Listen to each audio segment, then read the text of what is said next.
To'paren qarovunda birinchi muallim musiqali kompozitsiyasi Nux FM radiosida.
Алладан қайтсын. Қар үйлер мектепке құтыл болсын. Рахмет. Атамыздың бір арман еді жақсы. Bir armanın doğruluğunu istedi o. Жақсы болды.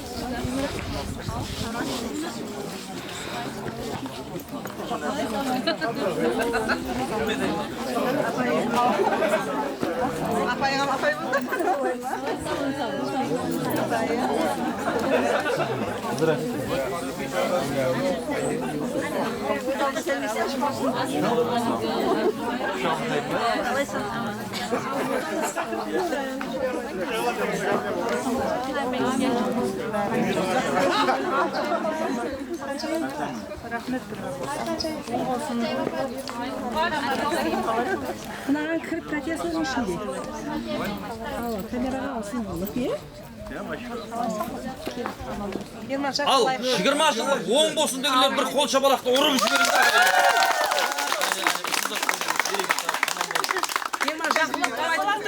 Және бір мәрте 1088 емес пе? 1988 жылы қызлар, жігітлер Шымбай районы номер 5 салынды мектеп 20 жылдық ұшырасу кешеңіз құтлы мүбәрек болсын. Енді мынандай қыламыз, ауыз біршікті сүйерді көреміз, ұсының әммесі мына отауға кіреміз ал.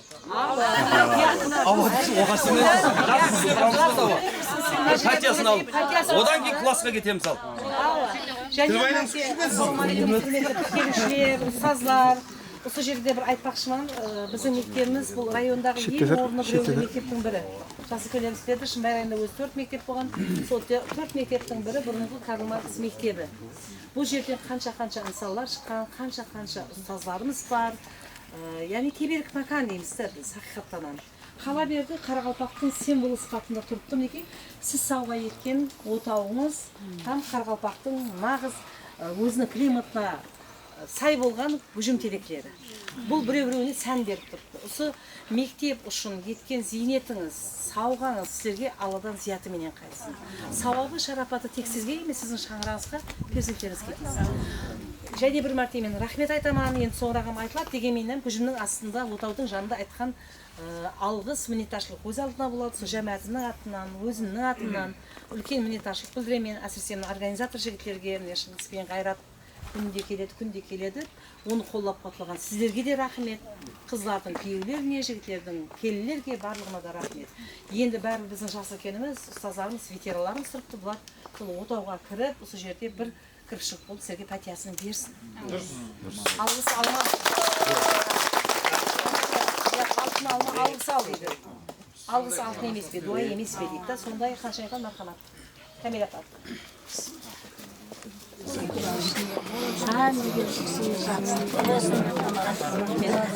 Сияды келіс қой келе берді. Оң бола берсін. Және ғанатпен оң болсын.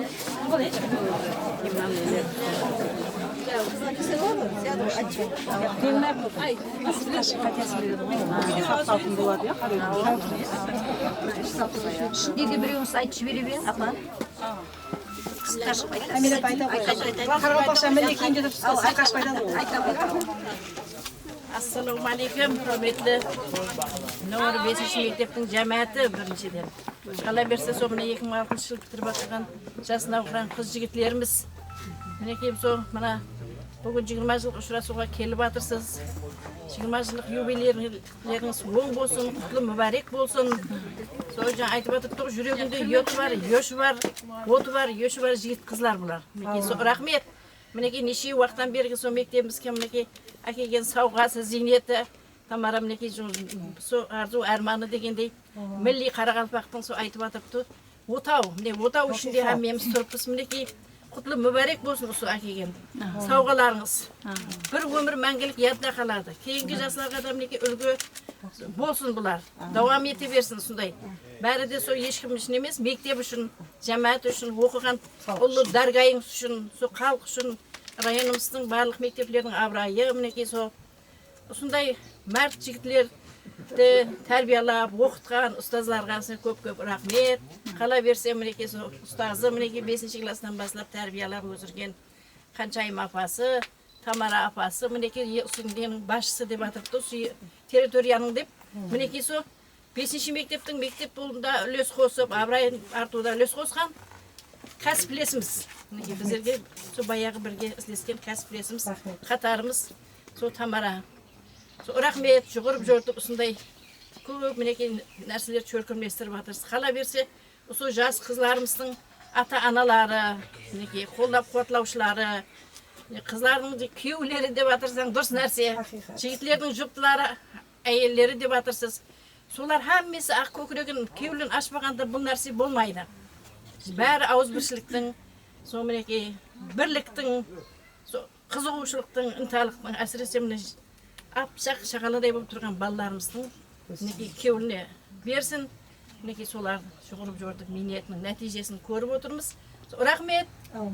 Ko'p so'ylayman. O'ng bo'lsin, qutlu bo'lsin. Kuch-quvvat bersin. Yaxshi talqasin. Amin.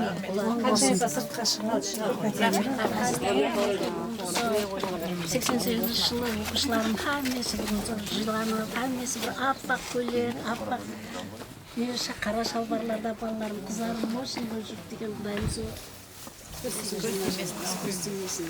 жақсы етлерінен тарқасын.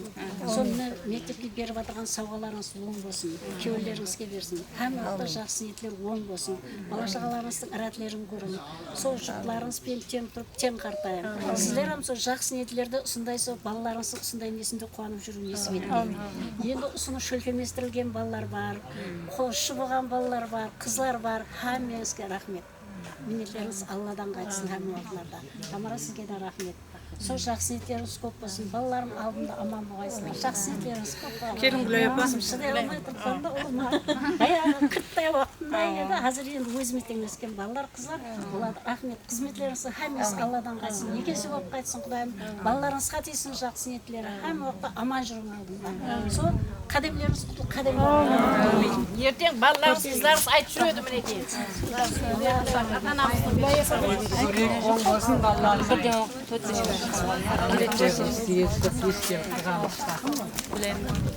Түрлеріңіз бір шақаңыз мұң болсын. Оны өсіп, үбірлі-шүбірлі болып, қосылғанларыңызбен қоса арың. Байрамларыңыз құтлы байрам болсын. Дайым 30 жылда, 40 жылда, 50 жылда төркөстөл ұшыраса бергейсіз. Өсіріп атқан перзентлеріңіз бір бақылы перзентлер болғай. Жақсы оқуларда оқай, белгілі азаматлар болып жетіскей. Денсаулықтарыңыз мықты болғай, ырыс-местебелеріңіз мол болғай. Өмір жастарыңыз ұзақ болғай. Дайым алдыңыздағы ұстаздарыңыз аман болғай. Барлық нелерде ұшыраса бергейсіз жақсы ниеттерде. Toylar bola versin. Amin. Amin. Çok sizin bergen minetleriniz, bilimleriniz arkasında o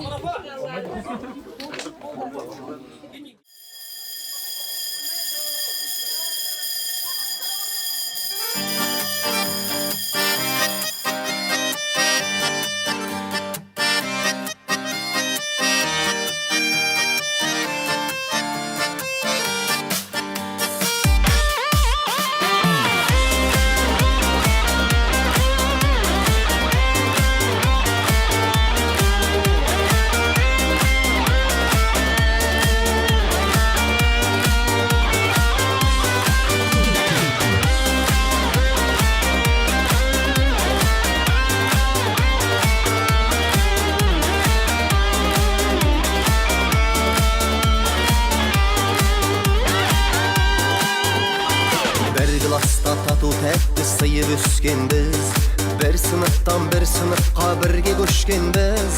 Түлеп ұшып сол мектептен жан жаққа кетіп, 20 жылда келеміз деп уәделескенбіз. Содан бері 20 жыл уақыт өткенбей, өтіп кетті-ау 20 жас 20 көктемде. Қайғылындай тебісіп бірге оқыған, енді міне кездестік қайта мектепте.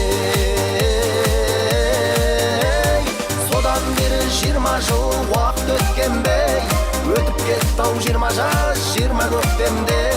Қайғылындай тебісіп бірге оқыған, енді міне кездестік қайта мектепте.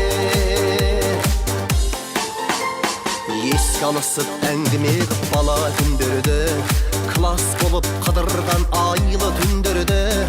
Бірің ана бірің әке болғандарыңмен, жүздеріңде әлі тұр балалық белгі.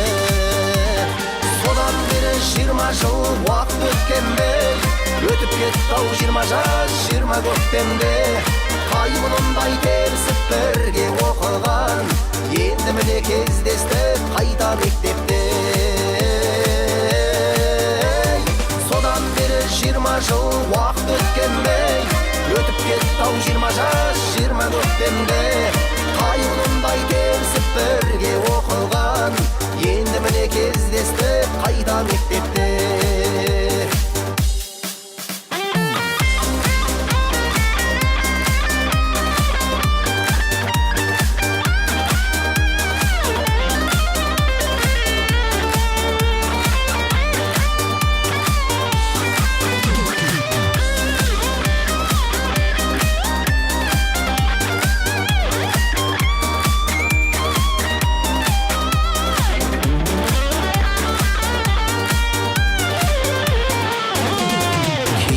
Жоқ ортамызда сирек арамыз, Алласыне біз қалай кінә тағамыз. Қатарымыз азаймай бірге болайық, аман болсын жан достарым бала шағамыз. Содан бері 20 жыл уақыт өткенбей, өтіп кетті-ау 20 жас 20 көктемде. Қайғылындай тебісіп бірге оқыған, енді міне кездестік қайта мектепте. 20 жыл уақыт өткенбей, өтіп кетті-ау 20 жас 20 көктемде. Қайғылындай тебісіп бірге оқыған, енді міне кездестік қайта мектепте.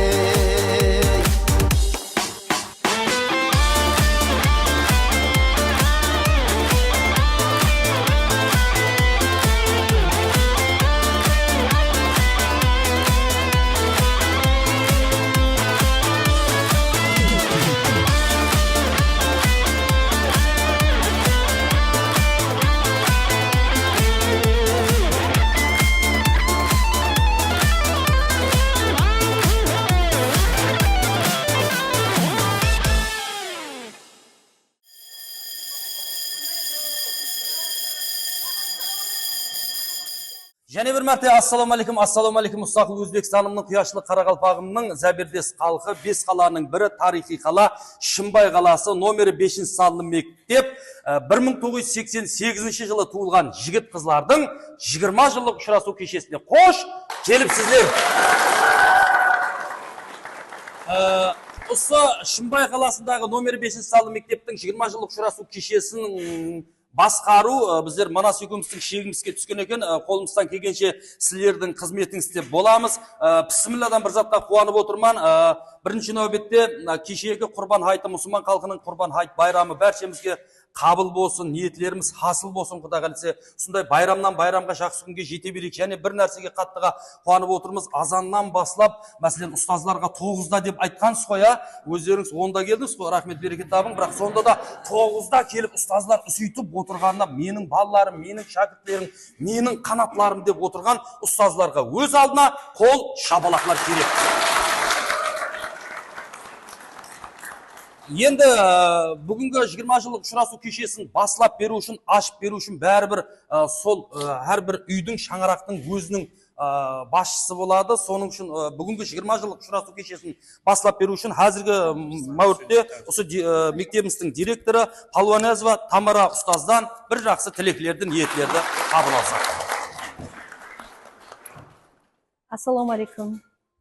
Қадірдан ұстазлар, әзиз оқушылар, міне бүгін сол бір мұсылман дүниясының ең бір ұлы байрамы, мұқаддес Құрбан хайт байрамы қарсаңында сіз оқыған, балалығыңыз өткен ана мектебіңізге қош келіпсіз. Әлбетте, инсан дүнияға келер екен, бірінші қадемді, бірінші білімді мектептен алады. Осы мектепті мектепкеріп, өмірдің үлкен гүзарына жол алып кеткеніңізге дерлік 20 жыл болды. 20 жылдың ішінде әр біріңіз жәмиеттен өздеріңіздің орнын ұстаудыңыз. Әлбетте, бұнда сіздің ұстазларыңыздың орны оға да біреулі. Демек, бүгін 20 жылдық байрамымыз құтлы мүбәрек болсын. Әр біріңізге беккен денсаулық тілеймін, шаңырақтарыңызға аманлық тілеймін.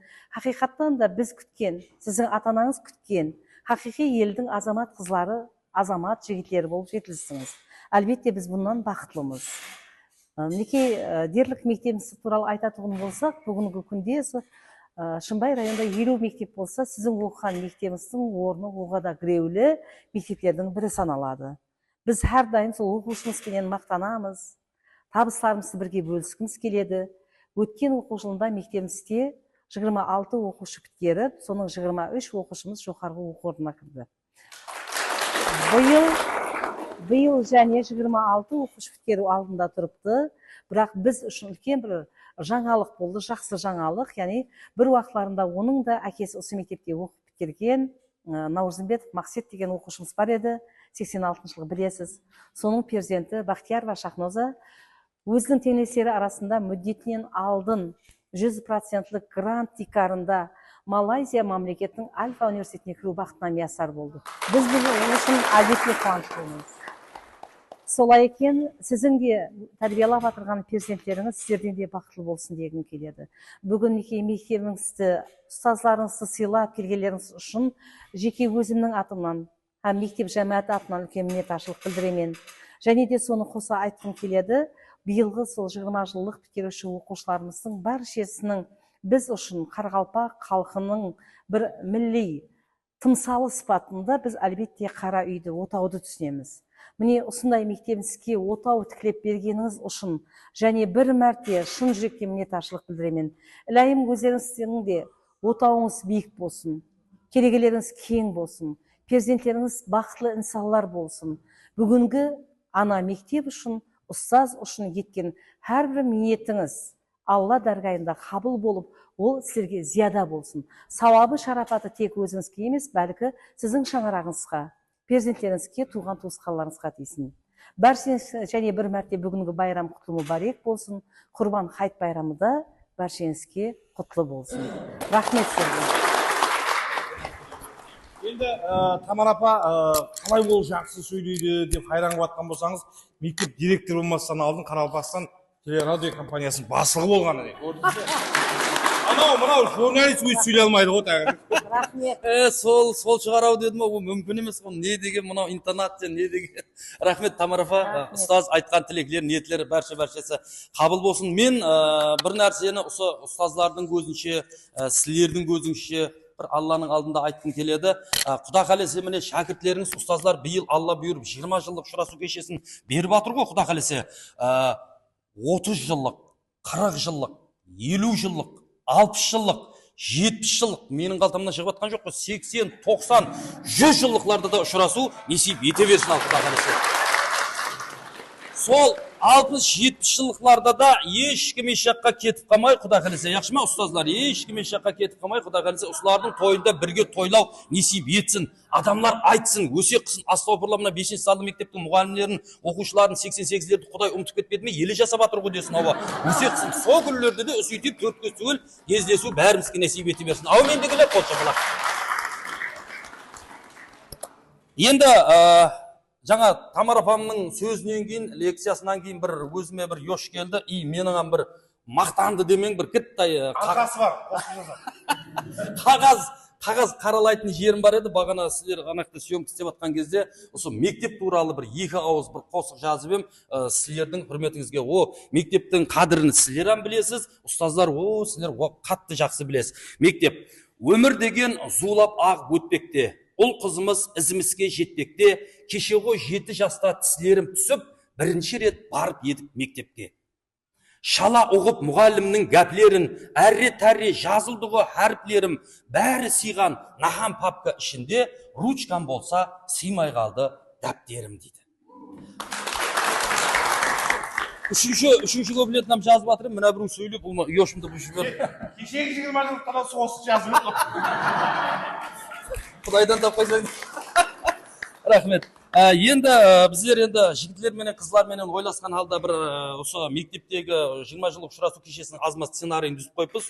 Сол бойынша сценарий бойынша қазір директорымыз жақсы тілеклермен ниетлермен бастап берді. Ендігі нәубетті осы бастауыш класс мұғалімдеріміз, начальник класс мұғалімдеріміз біздің Алламбергенова, Гүлайым ұстазы, Нызанова, Сара ұстаз, Арзиева, Гаухар ұстаз, Тұрымбетова, Наурызбике ұстазларымызға сөз берсек қалай болады? Мақұл ма?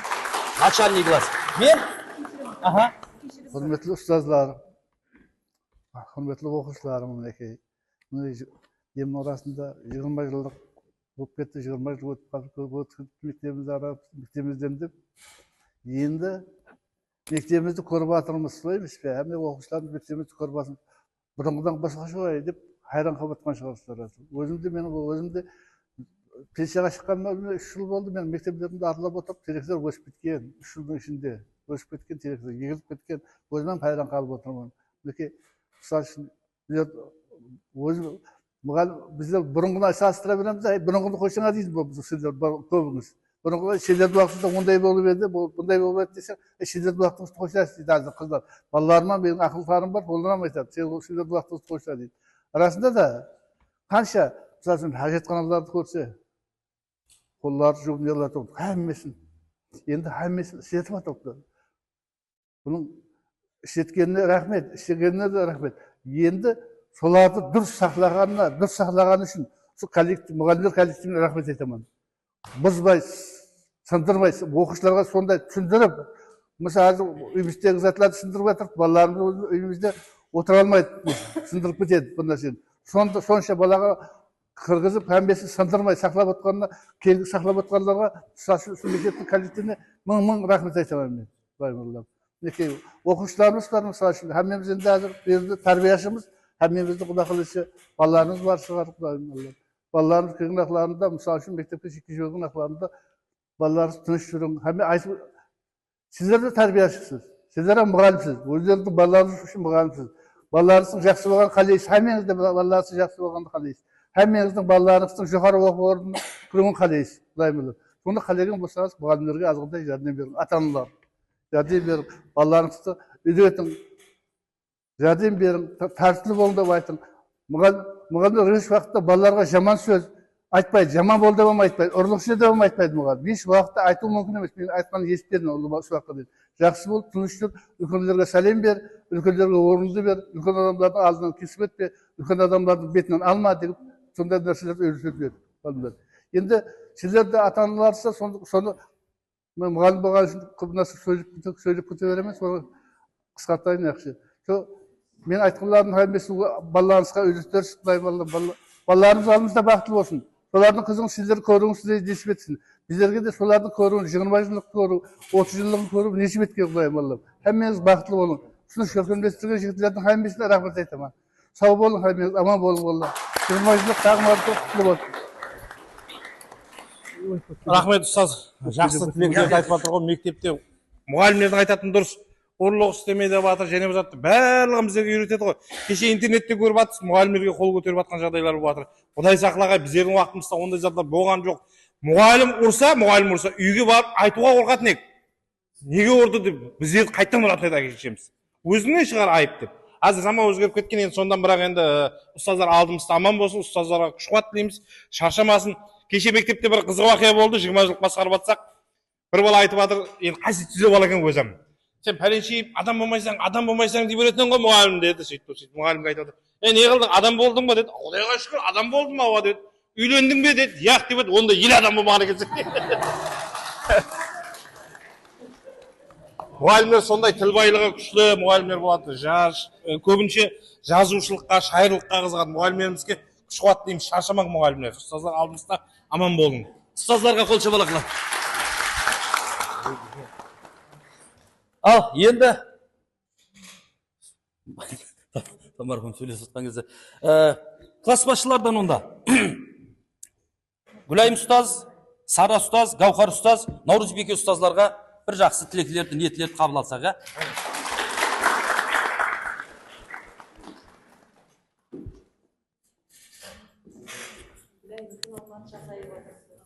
Бірінші.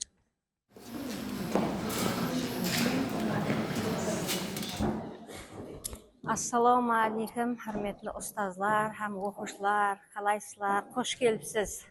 Байрамларыңыз оң болсын. Мына жүректеріңіз шәукілдесіп 20 жылдық береміз деп басыларыңызды қосып отырған екенсіз. Рахмет сіздерге де. Сөйтіп ауызбіршілікті түрде жиналып, біреу-біреуіңізбенен дидар несіп етіп отқандарыңызға. Қосалақ байрам оң болсын. Тойларыңыз тойларға ұлассын. Хәмеше алдымызда аман жүрің. Мына мұғалімдерге де күш қайрат тілейміз. Шаршамаң. Рахмет. Ұстаз, Баслауыш класс мұғалімлеріне мен қатты рахмет айтқым келеді ғой, себебі қатты күшлі адамдар болады, себебі бір үйдің ерке баласы мұрны ағып, папкасы қисайып келеді, жылап. Соларды адам қылып жібереді ғой, бұлар не масқара. Рахмет, берекет табың, ұстаздар, аман болың, сау болың. Сіз расын айтың енді, идеал балалардың өзі болмайды ғой. Күйдірді ғой Тәураға расы, я? Ұстаз, екі оқушыңыздың фамилиясын білесіз бе? Я айтпаймын. Әне, көрдіңіз бе? Ұстаз, бәрібір ұстаз ғой. Айтпайман дейді, жаманламайман дейді. Болмаса арада 20 жыл өтіп кетті ғой, бір отырып алып жаманлауға болады ғой, я? Ұстаз? Ассаламу алейкум, ұстазлар, мына оқушы жастар. Әммеңізді бүгінгі байрамдармен құттықтаймын. Әммеңізге денсаулық, аманшылық, жәмиеттік жұмыстарыңызда табыс болсын. Және бір мәртебе бүгінгі байрамдар құтты болсын. Рахмет. Ұстазларым, баслаушы класс ұстазларым бір жақсы тілектер айтты, ниетлер айтты. Ядымда хақлықты санама құйып, тәртіпке шақырдың балаңдай күйіп. Есейіп кетсек те қадірің биік. Әдулі ұстазлар, рахмет сіздерге. Пәруазым бәлентілеп көкілерге ұштым. Үмітлі көксімде жандырды ұшқын, сарп еткен минетің, жылларың үшін. Әдулі ұстазлар, рахмет сіздерге. Ей, рахмет. Әне шайыр болғанда қандай, жаме сөйлеп атқанда жазып тұрды соны. Масқара талант бар ғой. Рахмет. Ұстаздарға қол шапалақлар. Және де жоғарғы класс мұғалімлері, старший класс мұғалімлері біздің Жаңабаева Қаншайым ұстаз, Атамұратова Гүлсағида ұстаз, Сейтназарова Гүлай ұстаз, Құтлымұратов Илхам ұстазларымыздан бір жақсы тілеклерді, ниетлерді қабыл алсақ.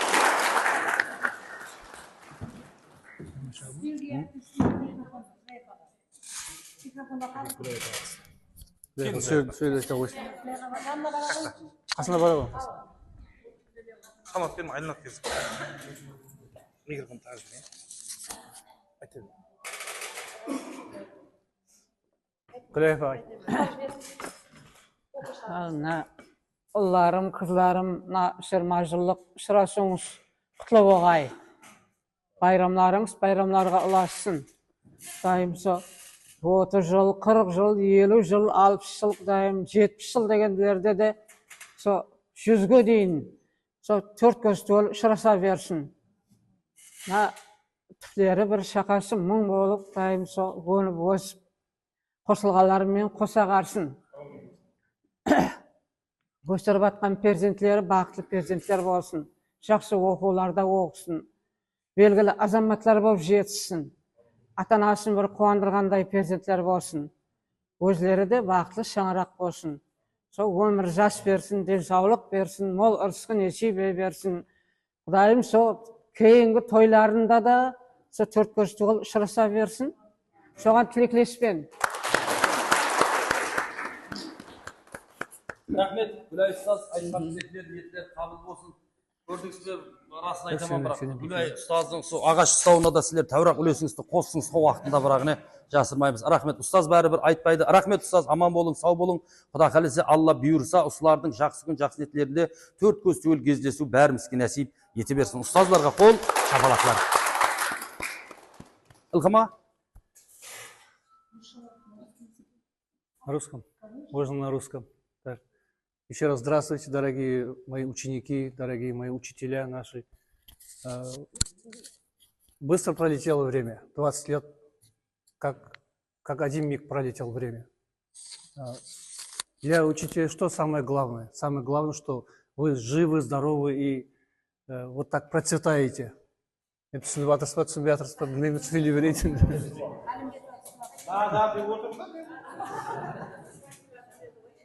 мы очень рады видеть вас. Вот вы сидите красивые, такие здоровые. Мы очень рады, наши учителя, очень рады. Для нас это самое главное, что вы процветаете, здоровые, и у вас есть дети. И желаю вам дальнейших успехов, чтобы вы были всегда здоровы, чтобы мы встречались, как говорят у нас, на свадьбах, на 30-летии, на 40-летии, на 50-летии. И чтобы тогда у нас была встреча вот в этом составе, чтобы встречались в этом составе. Еще раз спасибо вам.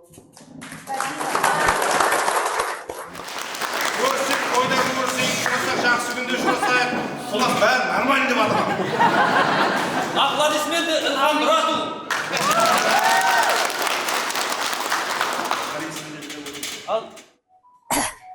Әуелен бір ассаламу алейкум. Мына бүгін 20 жылдық беріп отырған оқушыларым, қатынасып отырған ұстазлар, Хаммеңізге со 20 жылқылар оң болсын, жақсы ниеттер көп болсын. Мен бір зат айта қояйын дедім, жаңа ядыма түсіп кетті. 20 жылдық беріп отырғанлардың бірінші класста оқытқан ұстазының өзі оқытып енді. 20 жылдық беріп отырғанлардың ұстазын, бірден 4-ші классқа дейін оқытқан ұстазының өзін оқыттым да мен. Одан кейін барып, олардың қолынан шыққан оқушы 5-ші класстан 11-ші классқа дейін өзім оқыттым. Со 20 жылқыларыңыз оң болсын, деген мектепке келген қадамдарыңыз құтлы қадам болсын, һәм уақытларда жақсы ниеттеріңіз көп болсын. Со тұрмыста өздеріңіздің әрқайсыңыз өздеріңіз бір белгілі қанегеліктің иесісіз. Біреу жақсы дейді, біреу жаман дейді. Әркім өзінің нанын өзі тартып, арбасын өзі тартып жүрген жақсы ниет. Һәмден бала-шағаңыз бар, қостарларыңыз бар. Со һәмден қосылғанларыңызбен қосағарып жақсы ниеттеріңіз көп болсын. Балаларыңыздың жақсы ниеттерін көру несіп етсін. Сіздерге де осындай күндер жақсы ниеттер бұйырсын һәм уақытларда. Неге айтып жатырсыз, мектеп деген бір құтлы қадам бұл. Бірінші, мысалға, мен өзім жұмыс істеген болсам, бірінші өзімнің үйім болатын болса, екінші істеген жерім дейді. Мысалға, сіздердің бірінші үйіңіз болатын болса, екінші ана мектеп дейді. Яғни қақта оқыдың десе, сондай 5-ші мектепте оқыдың дейді. Сондай дәрежеде бір атақ абырой әпергенде балалар болған сылар һәм қалған мектептің оқушыларын сондай дәрежеде атақ абыройға ие бола берген. Жақсы ниеттер көп болғай. Тамара жаңа айтып отырыпсың, Малайзияға кетіп оқушымыз дейді. Бір әйтеуір бір қаладан шеттегі бір ондай дәрежеде орайда емеспіз, бірақ орайға жақынбыз да, сол мектеплерден сондай сол шет мемлекеттерге оқушылардың шыққанына мен қуанаман да, өзімнің перзенттерім шыққандай дәрежеде қуанаман. Сіздердің перзенттеріңіз сам шықпай құдайым, жақсы ниеттер көп болғай. Сол тілектерді, жақсы тілектерді тілеймін сіздерге һәм уақытларда да. Сол ұйымдастырып отырған балалар бар, шөкілместіріп отырған балалар бар. Күш қайрат берген сіздерге һәм уақытларда. Сол рахмет деймін уақытта. Сол шөкілместіру заттың өзі аңсат емес, бұл зат дегеннің өзі басшы болу деген заттың өзі аңсат емес ешқандай. Тамара, сізге де рахмет. Сол жақсы ниеттеріңіз көп болсын, оқушыларыңыз һәм уақытларда оқуға кіріп кеткей. Сол һәм мен семьясында амандық болғай, жақсы ниет болғай. Сол жерде мен 40 жыл істеген болсам, сіздерде де сондай күндер жақсы ниеттер бұйырғай. Сол 20 жылға жақсы болсын. Рахмет. Қаншайым ұстаз, рахмет, айтқан тілектер, ниеттер бәрі қабыл болсын. Дұрыс айттыңыз, шөлкемлестіру қаттыға қиын зат. Әзір бір балалар біледі ғой, звонок етіп жораларыңа бір 4 баланы жидаудың өзі бір қиын нәрсе ғой. Сіздер сонша міне балаларды, қызларды жинап қойсыз. Ұзақтан келгендері бар, жақыннан келгендері бар. Телеграм группада не бір гәплер кеткен шығар, енді өзіңіз білесіз, енді нелер кеткен. Бірақ Құдайға шүкір, осы күнге, осы дәрежеге, осы жерге жетіп келдіңдер ане. Келе алмағанлар бар, дұрыс па? Ұстаздарға қол шапалақлар. Енді жаңа бір зат сұрайын деп, біздің Илхам ұстаз уақытында қатты строго болды ма, я жуас болды ма? Арасын айтын бірақ. Жуас болды ма? Добрый деп айтса, добрый. Болды. Қаншайым ұстаз не? Строгий болды ма? Қаншайым ұстаз классқа кіріп келгенде бір неміс кіріп келгендей болатын беді сонда. Шашылар түрет. Рахмет, соның арқасы дұрыс айттыңыз. Бұрынлары сілердің уақытыңызда мұғалімнен әз етіп өліп қойып таяқ жейтін ек қой, бірақ сестің шығармайсың, үйге айтпағай дейтін ек. Әзір біреудің баласын ұрып көр, Әзір жығып келеді. Ар жақ мынандай кетеді. Мүмкін таяқ жегелерін бар шығар, жемеген жоқ деймін. Жедік, бәріміз жедік. Кешірімлі болғайды. Ағласқа? Ағлас актив қыласың дегендей отырмыз. Сәл жоршыңқырап отырмын, бүгін байрам ғой. Болады.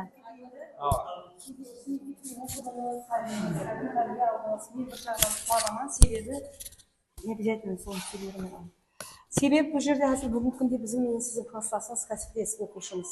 Дәулет Мұратовшыңыз ең актив ұстаздарымыздан бірі. Бүгінгі күнде мектебімізге сол англичан тілінен сабақ беріп келатырыпты, оқушыларды сол тәрбиелауды өзін қосып жатқан хақиқи азамат. Мен бұған рахмет айтамын. Екінші, әлбетте ең актив мұғалімдерінің бірі бұл Қошқарбаева Жұлдыз.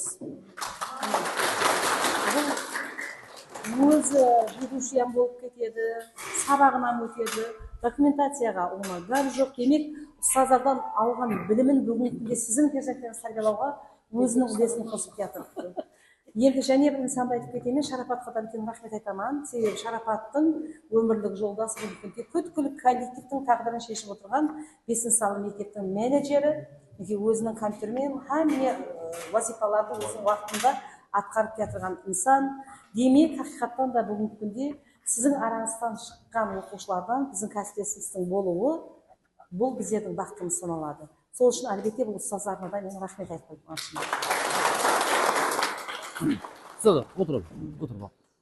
Енді жас үлкендерімізден ұстазлар бір жақсы өздерінің тілеклерін, ниетлерін айтты, жақсы істі басылап жатырмыз. Және бір ортада бір өтініш болып тұрды. Осындай жақсы істің басылап жатырмыз, жақсы істі басылап жатырған кезде, осындай жақсы істің басында, арасында жоқ, жақсы инсанларды бір еслеп алу біздердің бір міндетіміз болып тұрды. Класслас достарыңыз мархум Жұматов Икрам, Сейтов Бекзат, Жұманов Әзиз атлы классластарымыз қазір арамызда жоқ.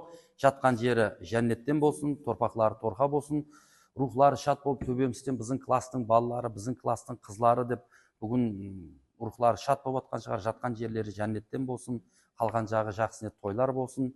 Тойда жақсы күнді көрісу бәрімізге несіп ете берсін. Енді нәләжіп бендеміз Аллаға керек болған шығар. Бірақ қазір осы күнде арам бар болғанда тап сілерменен қатарласып арамызда отырар еді. Рух шат болсын.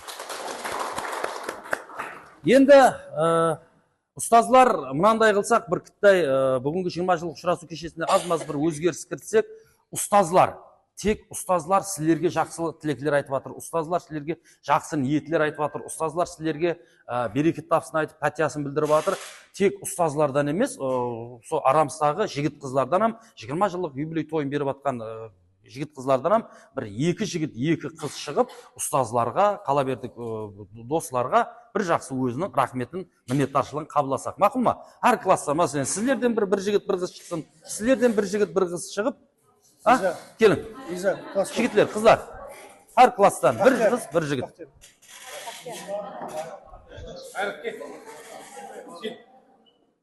Микрофонға да екінші, біреу сенде бір. Кімнен басайын? Алладан басайын.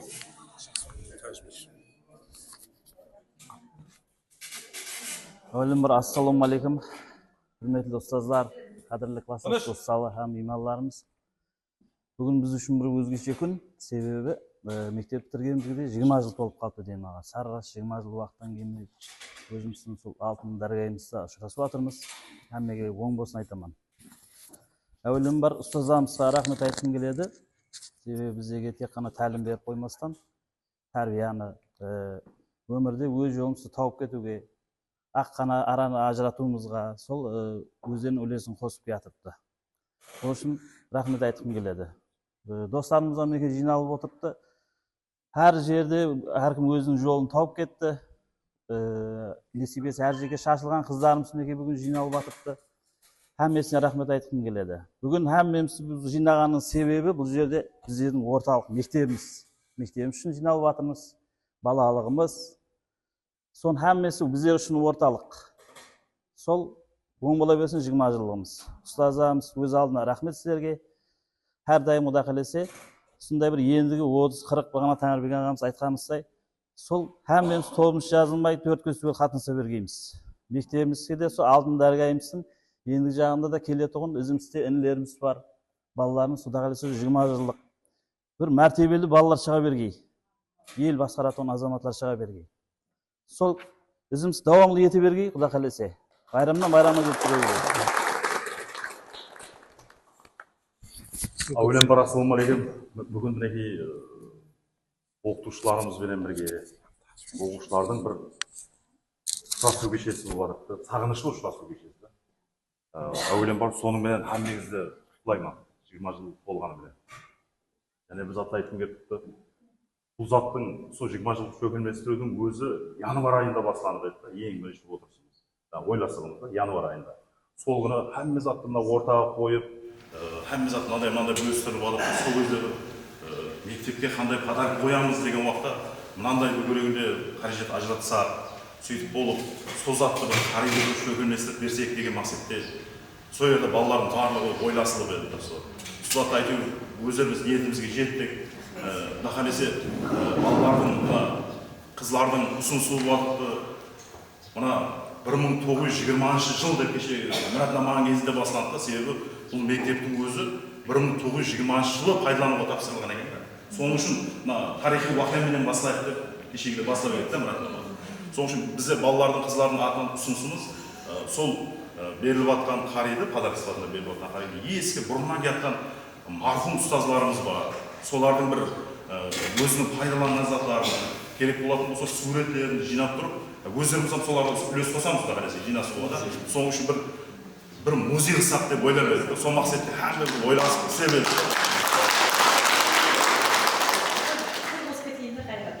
Біздер оқытқанбызды, сол ойласық біздерде де болды да.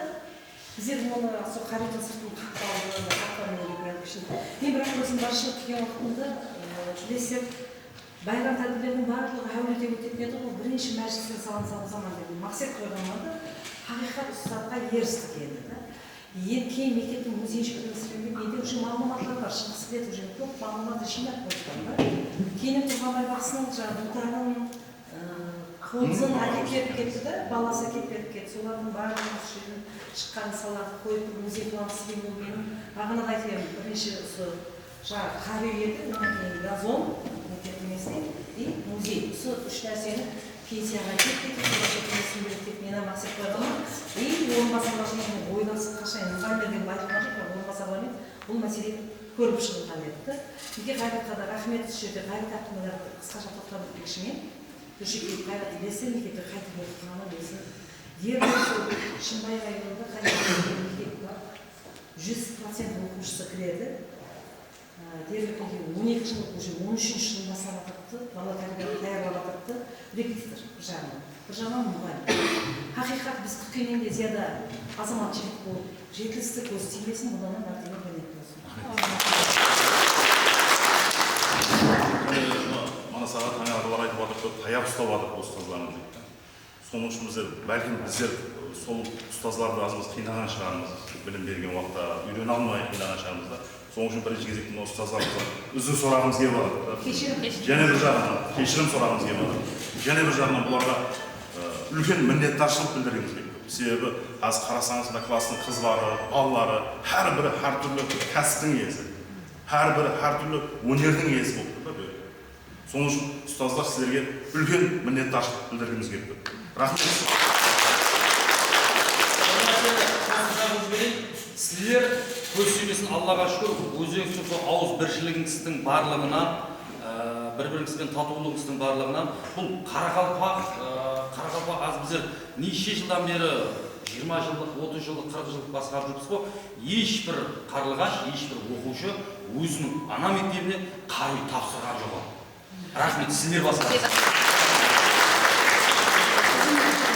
Және бір жағынан мектептен кіріп жатырмыз, шығып жатырмыз, ұстаздарым бір жылы жүзбенен күтіп алып жатыр осы жерде істейтін ұстаздарым. Және бір жағынан сыртқа шығып жатырмыз, жаңа 10 жасқа үлкен қыздар болды. 10 жасқа шапатлауменен кіргенімізді, шыққанымызды қолдап қуаттап отыр. Рахмет Саматқа сізге. Шөкемесін берген үшін сіздер. Және бір жағынан мінекей класстас достарымыз отырды. Білайым 20 жыл ұшырасу келсеміз, бір әңгімемізге оң болсын. Осындай бұл әрдайым қатынастықта бола берейік әрдайым. Енді бұяғына құда қалесе үлкен бір қатынастық болады. Келіншектерімізбен жақсылап танысасыздар құда қалесе. Өмірлік жолдастарыңызбен бірге танысамыз құда қалесе. Кеште мұрат етіп қойған шығарсыздар құда қалесе. Тығып қапсаңыз.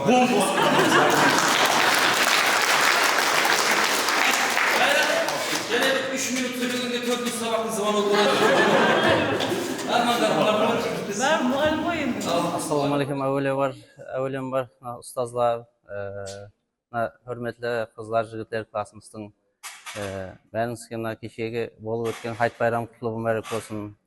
Бүгінгі бастанып отқан 20 жылдықтар құтлы болсын әмеге. Ұстазлар, рахмет сіздерге, сіздердің алған білімдеріңіз себепті осы дәрежеге жеттік, Құдайға шүкір. Әмеше рахмет айтып қаламыз. Қыздар, жігітлер, сіздерге де рахмет. Бүгін 20 жылдық деп аузымыз бірге келіп жатырмыз. Менің жүзінен күлкі айырмасын, сонда жақсы күндерді көрсін, несіп етсін. Шөлкөлместіріп отқан жігіттерге, оларға қош жауып тұрған жігіт қызларға бәріне рахмет айтамыз. Оң болсын бүгін 20 жылдыққа. Әуелен бәршеге ассалаумағалейкум, ұстазларым, достарым, бәріңізге ассалаумағалейкум. Бүгінгі жиналыс атқан байрам құтты тойымыз, Айт байрамына туырге батырды, бұлам біздердің бір үлкен қуанышымызда, бұл жақсылыққа бұлам.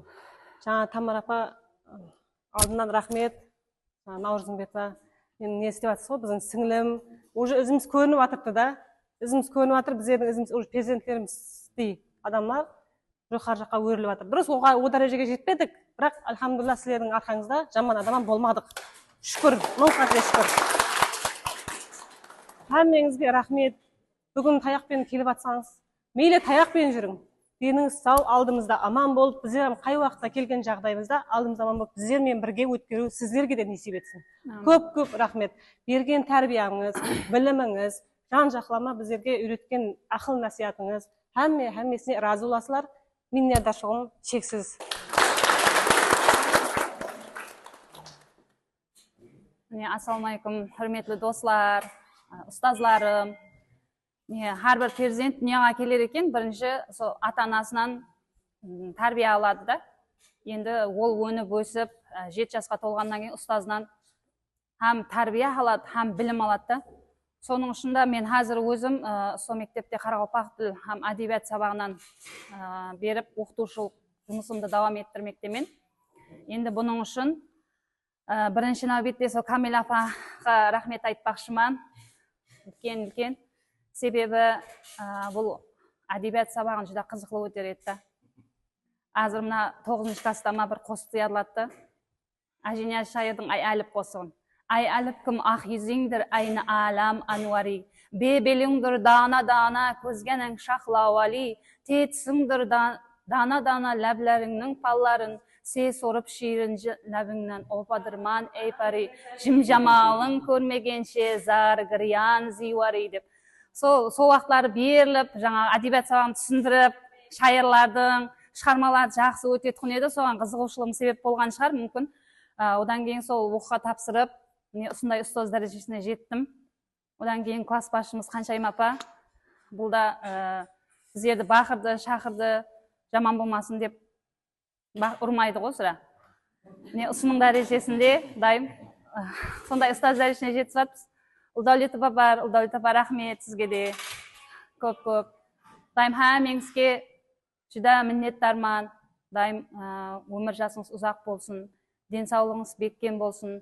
Дайым алдыңызда сол ойнап күліп жүре берің. Сол әме достарыма да не деймін, денсаулық тілеймін, шаңырағында аманшылық тілеймін.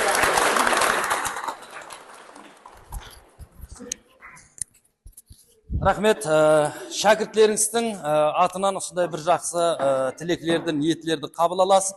Бір нәрсені айтып өтпекшімен, Құда қаласа қазір осы шәкіртлеріңіздің 20 жылдық ұшырасу кешесін ана мектебімізде өткізіп жатырмыз. Мен хабаршыман, бір жағынан мен айтушыман. Бүгін кешке сағат 5-ке өзіміздің Шимбай қаласында жайласқан Дидар ресторанына бәрше ұстазларды кешкі ас дастарханына мұрат етеміз. Сол шәкіртлеріміздің атынан 20 жыл ұшырасу кешесінің қалғаны сол тәріпте болып өтеді. Енді мынандай қыламыз, шәкіртлер бір жақсы тілеклер айтты, ниетлер айтты. Бәрі қабыл болсын. Шәкіртлеріңіз атынан, осы ұл қызларыңыздың атынан естелік сауғалары бар. Бір жақсы қолдап қуатлаулар астында шәкіртлеріңізден ұстазларға сауға сәлемдерді қабыл алсын. Үйге барып кетті, сондай да айтып жүреді ғой. Тапсырайық. Сауға сәлемдер. Қолдап қуатлап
Және бір нәрсені әзір негізде айтып қоймақшымын. Әзір класс, 2 класс Шымбай жазуға бар, локация сөйіққа болады. Бір кадрларымыз бар, сүйер білеміз, соны істеп көрсек. Уақыт амай, тез сөйіққа бар, істеп тастасақ, кешіне сіздердің уақытыңыз көптеу болады. Енді ұстазлардан, жас күндерден, шәкіртлерге, балаларға бір қатиясы болса, я? Ұстаздар?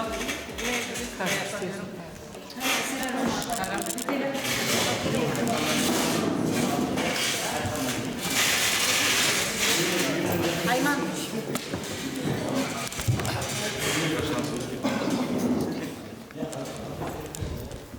Hürmetli okuşlar, hürmetli varlar, hürmetli kızlar, жақсы істеп жатырсыздар, соның сауабы сендерге тиген. Hayt günlerinde bir жақсы сауап істеп жатырсыз. Сол үшін сіздерге соның сауабы тиге бұлаймын. Шарапат тиге, балаларыңызға тиге бұлаймын, ата-аналарыңызға тиге бұлаймын. Қамақларыңызды алдыңызда аман болу керек. Бұлаймен сізге жеткен денсаулық тілеймін бұлаймын. Алдында балалар тәрбиесінде шашылмайтын болды. Үлкен ата-ана болып жетсін бұлаймын. Балаларыңыз үлкен азамат болсын бұлаймын. Сіздерге бекем денсаулық тілеймін бұлаймын. Сіздер алдымызда аман болып, неге 20 күндер отырмыз. 20 күндер бұлаймын. Сол көз төр болып ұштасу. Әмеңізге несіп етсін бұлаймын. Әмеңіз бақытты болың бұлаймын. Бұлар ертең қызметтеріңіз үшін рахмет бұлаймын. Сау бол, алдымызда әмең сау болың. Және бір пәте болсын да ұстаздардан.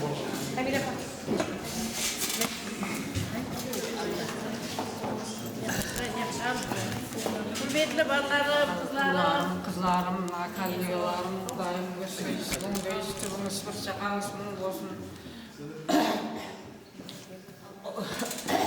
Қосаларыңызбен қоса ағарып, перзентлеріңіз құдайым, жақсы оқуларда оқығай, бақытлы перзентлер болып жетіске, дайым белгілі азаматлар болғай, денсаулықтарыңыз мықты болғай, ырысқы несібелеріңіз мол болғай, өмір жастарыңыз ұзақ болғай, кәсіптеріңізден камал тауғайсыз. Осы шарасуды шөркінлестірген қыз жігітлерге рахмет. Құдайым сол ұл тілегендерге ұл берсін, Құдайым пұл тілегендерге пұл берсін, қыз тілегендерге қыз берсін. Құдайым машин тілегендеріңізге машинам берсін, беремін десем Құдайымның несі жоқ. Сол шарасуларда 20 жыл, 30 жыл, 40 жыл, Құдайым 100 жылға дейін төрт көз түгел ұшыраса бергейсіз, аман болғайсыз. Қызметлеріңізге рахмет. Сол шаңырақларыңызда жақсы тойлар бола берсін. Құрметлі қызларым, балаларым, ұстаздар, кәсіптестер. Сонымен құрмет көп жақсы әңгімелер, жақсылар айтып жатыпты, өткендерді еслеп жатырмыз, естіген бар. Бәрі жақсы тілектер қабыл болғай. Сол қызлар, балалар, үлкен бұның нәтижені шөлкеместі үлкен ауызбіршіліктің арқасында болады. Айтып жатырмын дегенсізбен қайры. Қанша уақытта бері жүгіріп жүрді, соның нәтижесі бұл көріп отырмыз мінекей. Көріп қуанып жатырмыз, көзіміз қуанып. Ұстаздарға деген ізет құрметін көріп жатырмыз. Жақсы әңгімелерін естіп жатырмыз. Сол қуанып жатырмыз. Біздер мысалы өткендерін айтса, жұлдыз айтқанда қатты қуанып кеттім мысалы. Біздің екем сау әнекесі уақыттарында деп та мінекей. Міне соның өзі үлкен нәтиже. Мінекей сол. Рахмет көп-көп. Жұмысларыңыздар, мінекей сіздер үлкен қызметкер, үлкен жұмыстарда істеп жатырсыздар. Давам етіп жатырыпты өмір. Ізіңізде ұлдарыңыз, қыздарыңыз, сіздердің жолдарыңызды давам еттірсін. Сондай жетістіктерге еріскей. Үлкен ұстаздардың, аталардың, ағалардың жолын берсін, бақытын берсін, дәулетін берсін. Ұлы дарғай бұл мінекей мектеп деген соған келіп тәжім етіп, сәлем беріп кетіп жатырсыз, рахмет. Мына берген сауғаларыңыз мектеп үшін, сол мұғалімдер үшін Алла даргайында қабыл болсын. Зейнеттеріңіз мінекей сол. Рахмет көп-көп мінекей сіздерге Алла тағала бере берсін. Һәм уақытта денсаулығыңыз күшті болып, ауырмай, сырқамай, жақсы өткерің мінекей сол.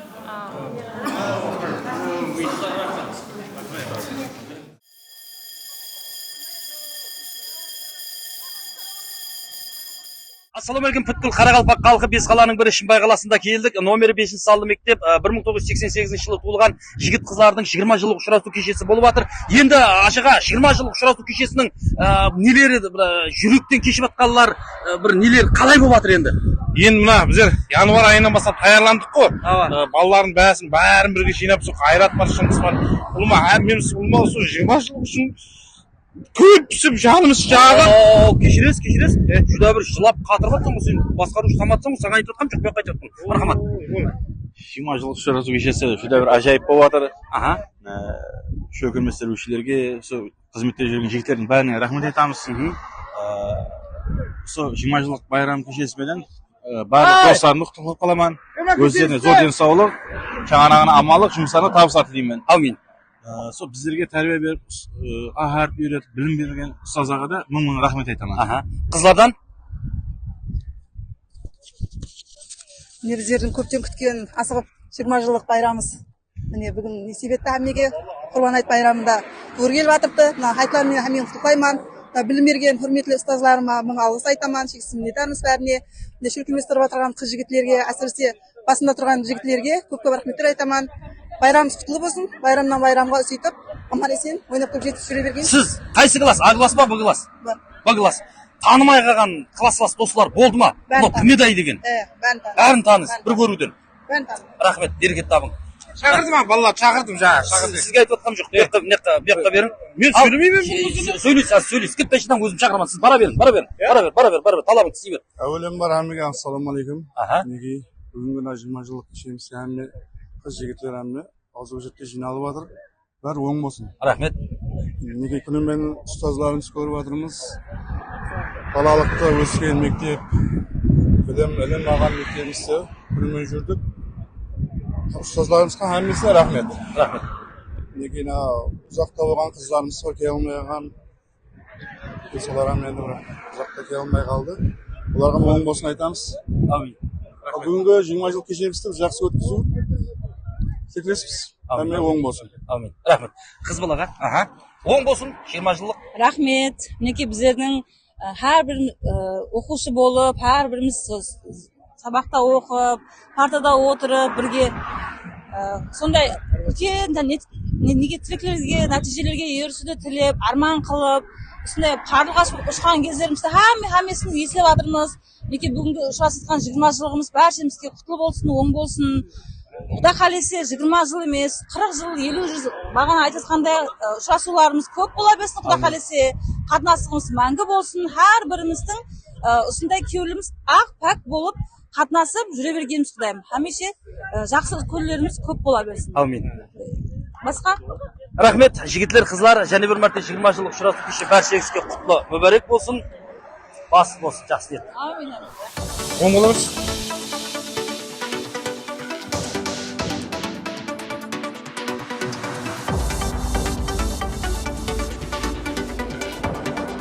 Assalamualaikum, men bugun hamma barcha jinoyat do'stlarimga, ustozlarimga, men bugun 20 жылдық bayram hammaga qutlug' bo'lsin. Hamma jinoyatlarga tinchlik, ozodlik, hammasini omad baxt tilayman. Жаздан ұқсап егізге мектепке қатынадық біз бірге. Достарым қошласқысы келмей 9-шы біткерер кезде қошласу кешесін өткеріп аттестат қолға алғанымызда ұстазларымыз да бізге хайран ел жетіп қалғанымызға ұстазларымыз да бізге хайран ел жетіп қалғанымызға классластарым сағынышларым қоштасқым келмейді менің достарым классластарым сағынышларым қоштасқым келмейді менің достарым. Мінекей Шымбай районы Бесінші ауыл орта білім беру мектебінің 1995 һәм 2006 жылдары оқып келген 88 жылдардың 20 жылдық байрам кеші болып атыпты. Бүгінгі кешеге келген достарымыздың әммесінің көп қуанып жатырмыз. Ешбір өзгермеген әммесін бір көргеннен таныдық. Лайымыз қалған жағында да ауызбіршілікпенен төрт көздігілікте, бауыры бүтінлікте қатынасып жүре беру несіп етсін. Әммесінің шаңырағына аманлық, ауызбіршілік, берекет тілеймен. Жақсы күнде тойларда көрсу несіп етке. Жыламай қоштасайық классластарым сағынышларым қоштасқым келмейді менің достарым классластарым сағынышларым қоштасқым келмейді менің достарым. Кеткен ғой. Қайратпен жұмысқа рахмет. Неге қайратпен соларды айта бересің? Енді біздермен есі басады, сол үйде емес пе? Айтып солармен келсізге. Ауадан мақтай берсін. Қайраттан шықсаң зор. Жиналды құналар. Шымбай районы 1988 жылы туылған жігіт қыздардың 20 жылдық ұшырасу кешесі құтты мүбәрек болсын!